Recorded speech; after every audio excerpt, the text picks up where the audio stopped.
Hey guys, Peter here to do an album review. Today I'm here to tell you all about the latest album from Visions of Atlantis, Wanderers, out August 30th on Napalm Records. This album has 11 tracks and it's 49 minutes in length, and this is the band's 7th full-length album. The concept behind this album, both lyrically and musically, is really about a journey across the sea towards self-discovery. That's what you're going to get through this record. So when you keep that in mind, when you keep that concept in mind, it's no surprise, at least to me, that the way that they structured this record was such that it really gives a sense of a journey that has peaks, that has valleys, that has highlights and lowlights, that has a climatic moments, and then a little bit more perhaps depressive, down to earth, more self-introspective moments. That is how the structure of this record is. That's how it feels from the moment you start listening to it. You really feel like it's building towards something. Then there's a song that comes and just kind of pulls the rug from under your feet, and it just feels like it brings you down to earth, before then you start to gain again momentum and the album starts to move forward and upwards, and then the rug gets pulled from under your feet again and you're back down in the ruts, and then the album starts to gain momentum again. I really like the structure of this record. It really plays well, not only with the lyrics of the record, with the concept of the album, but also with all the other elements that put this record together. This structure is really the spinal cord of the album. The way the songs are structured throughout the record is really what keeps you focused on the record, what keeps you engaged. And then you allow yourself to be immersed into the music, immersed into the lyrics, and how the vocal performances are on this record. Those are all the other elements that then, after the structure, come together in order to really hold your hand through this journey and take you from the first to the last song. Some of the other key aspects of this record are, without a doubt, the vocals. I have to talk about, this is a symphonic metal album. I have to talk about the vocals. In this case, I'm going to talk it from a positive perspective, because the vocals on this album from both Clementine and Mikael are absolutely incredible. There's not one thing that I can look back at to this record from the first to the last song vocally that I could say that, man, I wish they had done this different. I wish they had combined their two voices in this manner. I wish they had done this chorus a little bit with a different twist to it. There's nothing I can look back listening to this record and say that vocally something was off or something could have been changed. Absolutely magnificent. They knew when to use one, when to use the other, when to bring them together, when to break them apart. They really used the two vocalists that they have to absolute perfection. They knew exactly how they wanted the songs to sound. They knew exactly what message lyrically the song had, and they knew exactly how to better bring that song to life, to better bring those lyrics to life, and how to maximize both singers in order to get the most out of the record, in order to get the most out of the song. I absolutely fell in love with the duets, with a combination of vocals of the two, and how in some songs they use one in one line of the verse and they use the other in the other verses, with both of them coming together in the chorus. I just loved everything surrounding the vocals on this record. I was blown away. I mean, it was just absolutely incredible.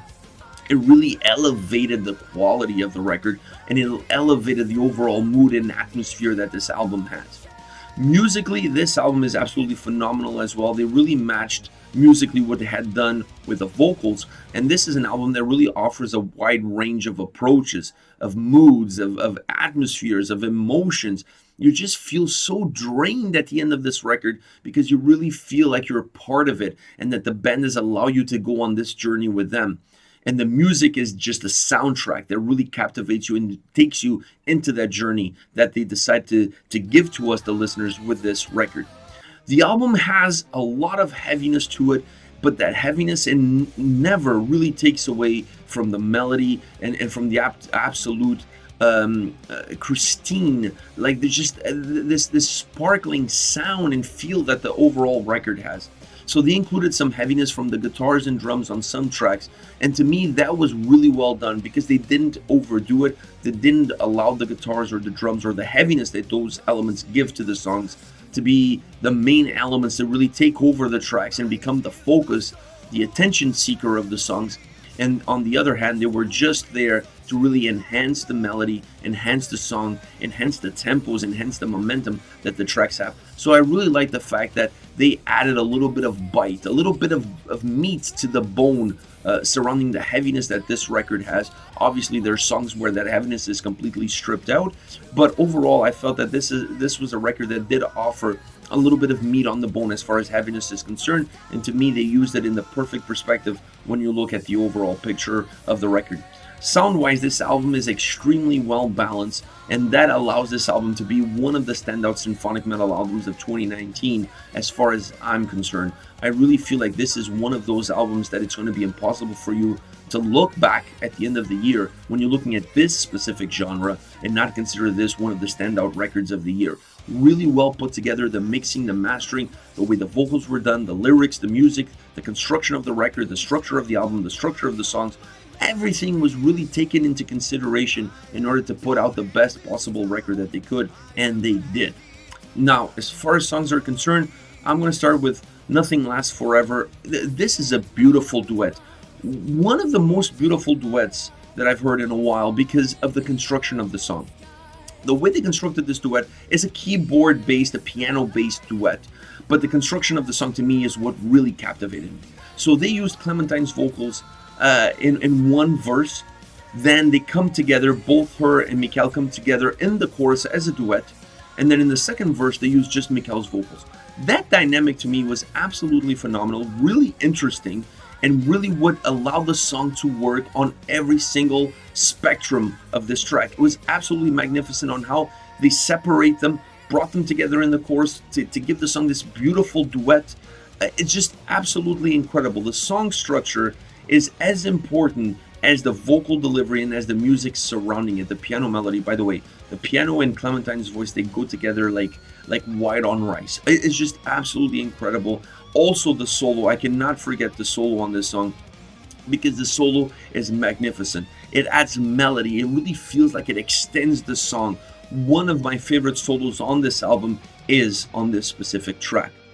Next, I have A Life of Our Own, a much different song. This is a completely different track from Nothing Lasts Forever. Nothing Lasts Forever is pretty much a stripped down piano duet. This one is a song that has a little bit more of a heaviness to it. It just feels like it has a lot more meat on the bone. Is one of those tracks that they use the drums and the guitars to really give some oomph, to really give some thickness to the track, to really give the track not only great tempo and great dynamic, but give some heaviness to those tempos to make the song feel more powerful.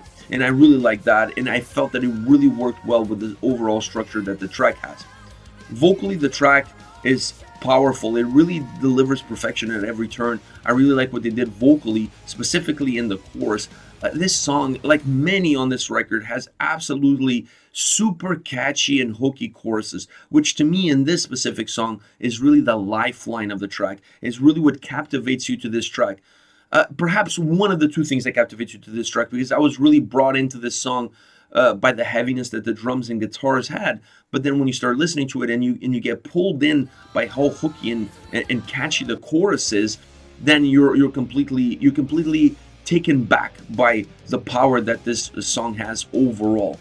I really like it. I like the fact that the song finishes off with a chorus, because that chorus is really a earworm. Like I said, it's really catchy, really hooky. So I like the fact that the song kind of goes into its end, into its finale with the choruses being repeated. I really like that. To me, that was a nice touch because this song really has those two elements, the heaviness and the chorus. Last but not least, Wanderers, which is the title track for the album. Another song that's much different from the previous, but a little bit closer to Nothing Lasts Forever. But this one is even more of a stripped down track. This is purely, in my perspective, I mean, there's a little bit more to it, but when you look at it, this is all about the piano and Clementine's vocals. This is what this song is all about. The dynamic between the two, how they work together, how they feed off each other in order to create atmosphere to the track, in order to create hope, beauty, but also a sense of empowerment, and sometimes almost a little bit of self-doubt. There's a lot of emotions packed into one song. For as much as of a stripped down track this is, it really packs a lot of stuff in it. not necessarily musically, but to me it packs a lot of emotions to it. It's an emotionally charged song, a beautiful song, a powerful song, a song that has a sense of a crescendo. There's always a sense in this song that the song is going towards something, that it's peaking, but then eventually the track comes back down and it closes off almost as though as it started. So there's this sense of crescendo, but then when it reaches that climax, it comes right back down and it finishes off almost as it starts. Beautiful song. I really like this song. I mean, I really like how the piano really enhances Clementine's vocals. The two are just working in perfect harmony in this song to really deliver one of the most emotionally charged tracks of the album. Alright guys, this is it for me. This is Visions of Atlantis, Wonders, out August 30th on Napalm Records. Let me know your thoughts as always in the comment section. I'll be reading those and getting back to you. Take care guys.